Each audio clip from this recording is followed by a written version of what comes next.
Hello, welcome back to Shit Rentals of Melbourne with your host Purple Pingers. This one's going to be a little bit different and I'm going to go a little bit more into depth because I really want to do this one properly.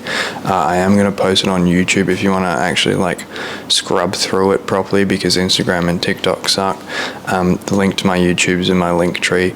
Just please ignore all the other videos that are on there. This all started in July 2022 when Tiana and her partner received a knock on the door at 7:30 a.m. from a demolition company and were told that they were going to have to vacate. They hadn't received any notice from the landlord or the real estate agent and they have subsequently apologized for this. Tiana and her partner had been renting out 18 Watt Street in Spotswood for $395 a week since approximately March 2021.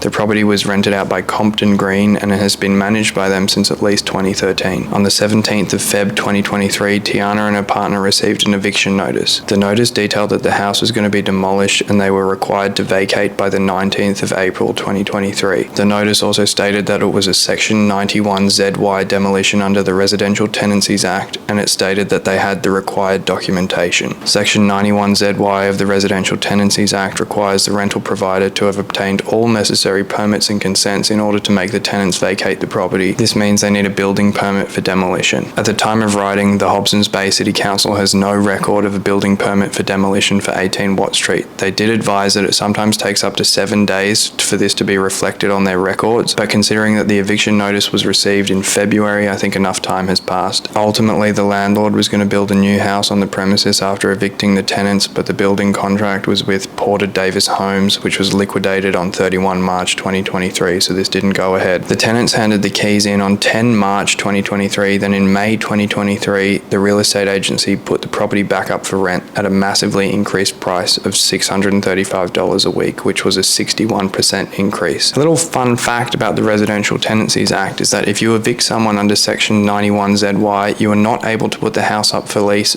to a new tenant for at least 6 months, unless you go through VCAT first. The penalty for this is $27,000 for an individual or $138,000 for a body corporate. I reached out to Compton Green and asked why 18 Watt Street was relisted for rent before 6 months had lapsed and received a response which is, to be fair, a bit unusual. Compton Green replied saying that all the rules and obligations to the property provider and agent are very clear and that they were followed correctly.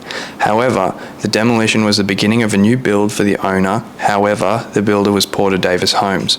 With a collapse of Porter Davis Homes, it's unclear what the next steps will be taken on the home. This is keeping in mind that they had already relisted the house for rent, so the next steps were at least somewhat clear. I responded saying, thanks for the context, and then asked whether they received a determination from the tribunal that allowed the premises to be let under Section 91ZZH. This is when Compton Green stopped replying and took the listing down. After this, I asked Compton Green if they wanted to comment on the listing being taken down or the council being unable to find a record of the building permit for demolition.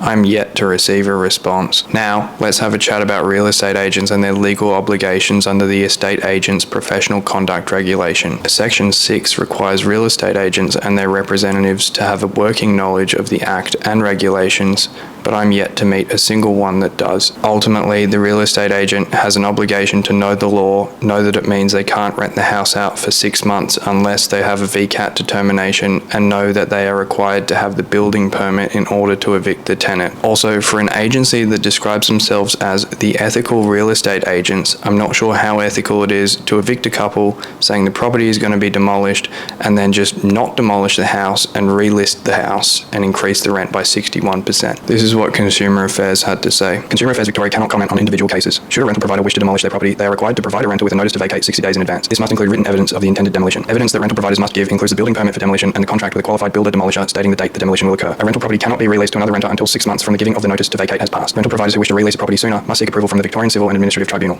Anyone found to be doing the wrong thing may face penalties of up to $27,000 for an individual and $138,000 for a body corporate, which is pretty much exactly what I said. Also, under the current legislation, it looks like as long as a rental provider waits 6 months after serving you a demolition notice, they don't actually have to demolish the house. They can just wait 6 months and then increase the rent as much as they want and then rent it out again.